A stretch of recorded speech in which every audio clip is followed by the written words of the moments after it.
Baiklah, pernikahan merupakan fase penting dalam kehidupan yang dilalui manusia yang bernilai sakral. Penyatuan dua insan dalam sebuah ikatan yang diresmikan secara agama, adat, hukum, dan sosial. Kita tentunya pasti mengetahui apa itu pernikahan. Pernikahan adat Melayu. Cukup beragam variasi upacara pernikahan yang diakibatkan dari adanya suku agama, bangsa, dan juga kelas sosial. Begitupun juga dengan perjalanan perkawinan orang Melayu, sebagaimana yang sudah tersusun turun-temurun dari dahulunya.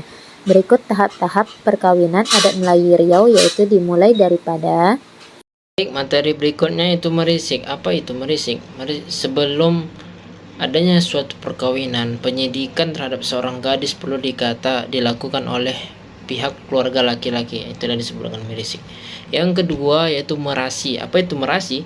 Kegiatan meramal atau menilik keserasian antara pasangan yang hendak dijodohkan. Seperti itu. Itu disebut merasi. Yang ketiga itu meminang. Meminang adalah apabila hasil merasi, merasi menunjukkan hasil yang baik sehingga sang gadis layak untuk dijadikan sebagai seorang menantu, itu disebut dengan meminang. Apabila tahap tersebut sudah sampai pada proses berikutnya, yaitu yang berikutnya itu mengantar tanda. Sang laki-laki akan mengantar tanda kepada seorang perempuan. Setelah peminangan telah disetujui oleh pihak perempuan, tahap selanjutnya itu pengantaran tanda. Kegiatan ini dilakukan biasanya hari keempat atau hari kelima setelah dipinang. Yang kelima itu mengantar belanja. Apa itu dimaksud dengan mengantar belanja? Di adat Melayu itu ada mengantar belanja. Mengantar belanja itu yaitu dari pihak laki-laki datang ke rumah pihak perempuan, kemudian mengantar belanja keperluan pernikahan, kebutuhan maupun beberapa benda keinginan pihak perempuan, seperti itu. Yang keenam yaitu mengajak dan menjemput. Nah, ini dia uniknya budaya Melayu, ada mengajak dan menjemput. Apa sih mengajak dan menjemput itu? Mengajak dan menjemput adalah kegiatan mengajak dan menjemput dilakukan untuk melaksanakan kegiatan dalam majelis nikah atau kawin. Nah, bukan majelis taklim aja, ternyata nikah juga punya majelis, itu majelis nikah. Yang tujuh, ada pernikahan yang ketujuh itu menggantung-gantung. Apa sih menggantung-gantung tersebut? Setelah dari beberapa hal yang sudah kita sampaikan tadi, ternyata ada menggantung-gantung. Menggantung-gantung adalah kegiatan yang dilakukan adalah berupa persiapan seperti membersihkan dan menghiasi rumah dengan beberapa ornamen dan dengan kain-kain maupun lampu hias. Biasanya hal ini dilakukan oleh di rumah pihak perempuan. Mengantar tanda, itu tandanya bahwa sang perempuan sudah dipinang oleh seorang laki-laki. Itulah biasanya adatnya itu adat Melayu juga. Yang ke-8 itu berandam. Apa itu berandam? Dan laki-laki, limau manis, limau tawar. Ada istilah dalam Melayu itu limau manis, limau tawar.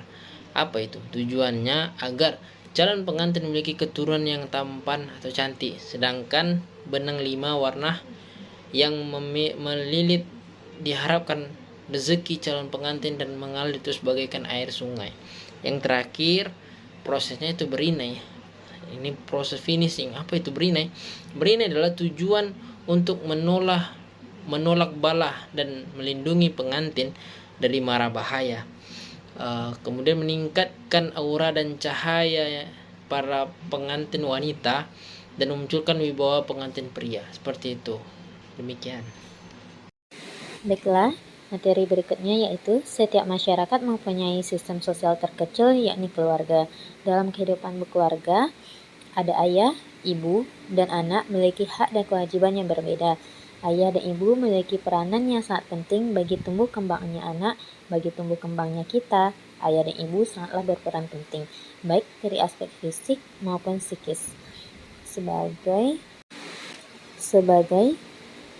Sebagai keselarasan dalam berinteraksi dalam lingkungan kita. Baik, saya akan melanjutkan presentasi selanjutnya. Pada budaya Melayu, pernikahan merujuk pada sistem patrilinear. di mana istri ikut serta bersama suami, sehingga dalam proses pernikahannya sering diadakan lebih meriah di tempat pihak perempuan dibanding laki-laki. Setelah pernikahan sendiri, pasangan suami dan istri diharapkan bisa hidup secara mandiri, menjalankan proses kehidupan keluarga dengan suami sebagai pemimpin.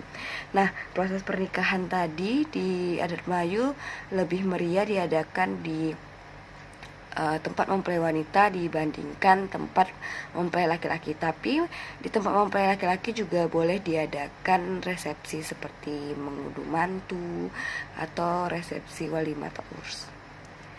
Selanjutnya, Latipun pada tahun 2005 halaman 124 menyatakan bahwa keluarga adalah lingkungan sosial yang terbentuk erat karena sekelompok orang bertempat tinggal, berinteraksi dalam pembentukan pola pikir, kebudayaan, serta secara mediasi hubungan anak dengan lingkungan.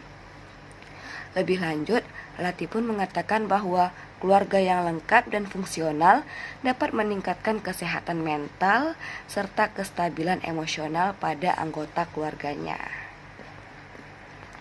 Lepas dari campur tangan keluarga besar, dalam kehidupan keluarga sendiri pada pernikahan budaya Melayu, adat dan norma pernikahan sendiri tergambar dalam berbagai kegiatan atau prosesi adat pernikahan, seperti yang dibahas pada slide sebelumnya, yang juga menggambarkan bagaimana pasangan harus saling menjaga melalui prosesi penyesuaian pernikahan, melalui keintiman, komitmen, kepercayaan, sampai pada proses pemaafan dalam resolusi konflik.